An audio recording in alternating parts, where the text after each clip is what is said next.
শোভনদেব চট্টোপাধ্যায় বেচারা অসহায় হয়ে গেছেন।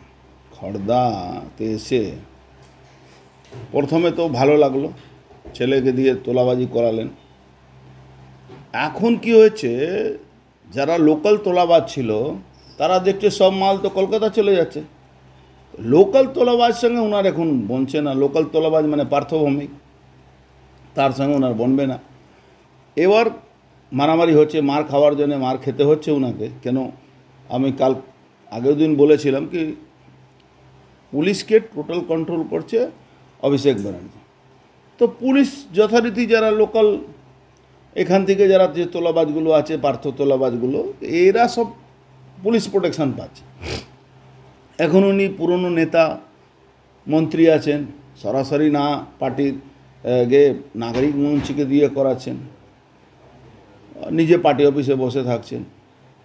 তো এমন অবস্থা বাংলায় হয়েছে